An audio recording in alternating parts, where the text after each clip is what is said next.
खबर अशोकनगर से, जहां पर कमलनाथ की सभा है। आपको बता दें कि कमलनाथ लगातार चुनाव प्रचार कर रहे हैं। कांग्रेस प्रत्याशी के पक्ष में सभा करने के लिए पहुंच रहे हैं कमलनाथ और बीजेपी पर निशाना भी साधते हुए जनता को तमाम विकास की बातों से अवगत कराते हुए वोट की अपील भी कर रहे हैं। तो प्रचार की कमान कमलनाथ ने संभाली हुई है। धुआंधार प्रचार लगातार वो कर रहे हैं। तो कमलनाथ का चुनाव प्रचार जारी है। अशोकनगर की तस्वीरें हम आपको दिखा रहे हैं, जहां पर कांग्रेस प्रत्याशी के पक्ष में प्रचार करने पहुंचे कमलनाथ।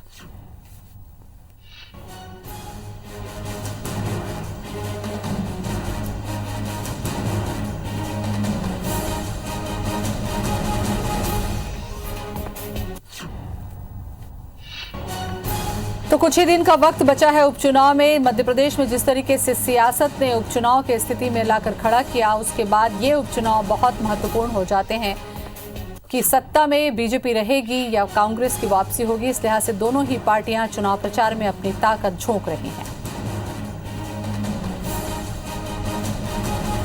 तो कांग्रेस प्रत्याशी के पक्ष में प्रचार करने की कमान कमलनाथ ने खुद संभाली हुई है।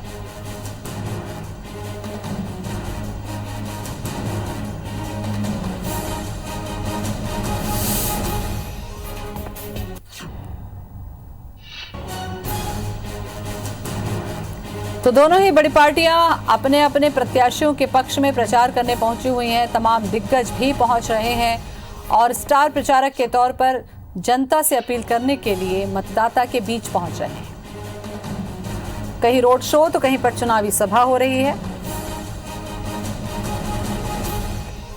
तो आशा दोहरे के पक्ष में वोट की अपील करने पहुंचे हैं कमलनाथ।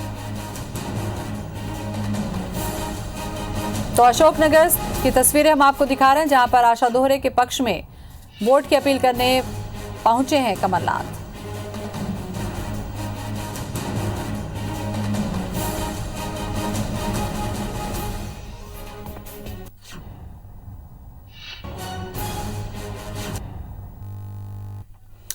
तो दो तस्वीरें इस वक्त हम आपको दिखा रहे हैं, जिसमें दोनों ही दिग्गजों ने अपनी पूरी ताकत झोंक दी है।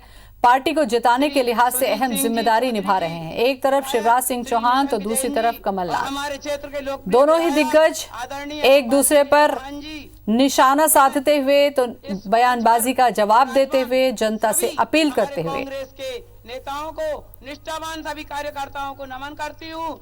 तो जौरा में सीएम शिवराज सिंह चौहान तो अशोकनगर में कमलनाथ। मेरे विधानसभा की जनता एवं सभी यहाँ के पत्रकार बंधु सबको नमन करती हूँ, सबको प्रणाम करती हूँ। तो एक तरफ सीएम शिवराज सिंह चौहान ने कमान संभाली हुई है, तो दूसरी तरफ कांग्रेस प्रत्याशियों के लिए धुआंधार प्रचार कर रहे हैं कमलनाथ।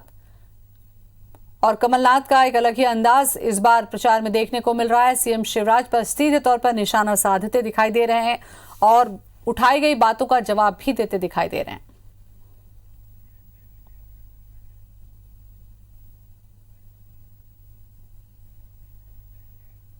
कमलनाथ यहाँ पर पहुंचे हैं और प्रदेश चलाने में बहुत अंतर है, ये जनता समझ गई है।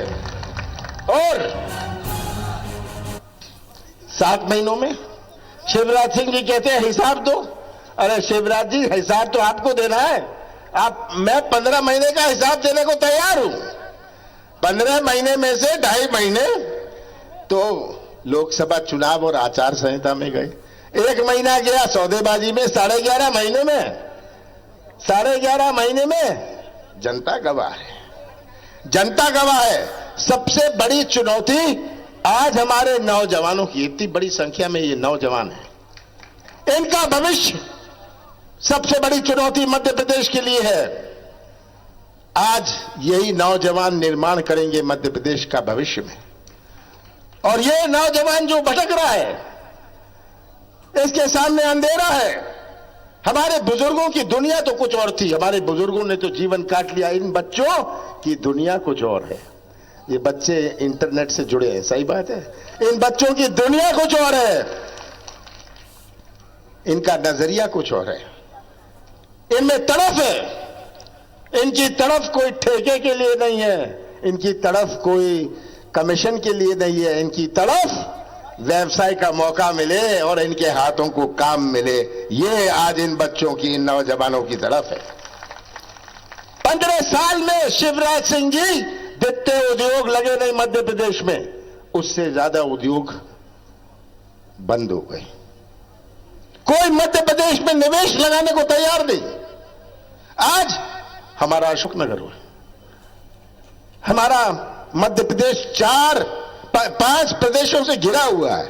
एक केंद्र बन सकता है, एक मैन्युफैक्चरिंग हब बन सकता है, जिसको पंजाब से कोई सामान तमिलनाडु भेजना है, केरल भेजना है, वो मध्य प्रदेश में अपना उद्योग लगाएगा। वो पंजाब में क्यों लगाएगा? पर यहां कोई आने को तैयार नहीं। ऐसा भ्रष्ट प्रदेश शिवराज सिंह जी, आपने ये परिचय दिया मध्य प्रदेश का।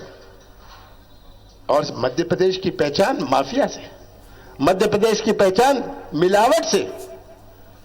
शिवराज सिंह तो घुटने टेकते हैं, कहते हैं जनता मेरी भगवान है। शिवराज जी, ये माफिया आपका भगवान है, जनता आपकी भगवान नहीं है। और ये आप किसको फिर से गुमराह करने आए? मेरा प्रयास था कि ये माफिया के खिलाफ मैंने मुहिम चालू किया। मध्य प्रदेश की पहचान विश्वास से हुई। निवेश तो तब आता है जब विश्वास होता है। आप भी उसी दुकान में जाएंगे जहां विश्वास है। मध्य प्रदेश में किसी को विश्वास नहीं। यह मेरा प्रयास था कि एक नया चेहरा मध्य प्रदेश का बने, मध्य प्रदेश की एक नई पहचान बने। मध्य प्रदेश की पहचान माफिया से ना होए, मिलावट से ना होए। मैंने शुद्ध का युद्ध शुरू किया। शुद्ध का युद्ध, ये बंद कर दीजिए। मैंने शुद्ध का युद्ध शुरू किया। क्या मध्य प्रदेश की पहचान इस मिलावट से होगी? ये मध्य प्रदेश की पहचान बनी हुई थी। कौन सी गलती करी मैंने? कौन सी गलती करी मैंने कि मैंने कहा मैं माफिया को पनपने नहीं दूंगा? कौन सी गलती करी मैंने कहा मैं शुद्ध का युद्ध? कौन सी गलती करी मैंने जब मैंने कहा 100 रुपए में 100 यूनिट दूंगा? 100 रुपए में 100 रुपए बिजली दी आपको? कौन सी गलती करी मैंने कि मैं मध्य प्रदेश की नई पहचान बनाऊंगा? कौन सी गलती करी जब मैंने पेंशन को 300 रुपए से 600 रुपए किया? कौन सी गलती मैंने करी जब मैंने सामूहिक विवाह के लिए 51,000 रुपए करे? कौन सी गलती करी मैंने? कौन सा गुनाह किया मैंने जब कहा कि हमारे पिछड़े वर्ग को 27% आरक्षण मिलेगा?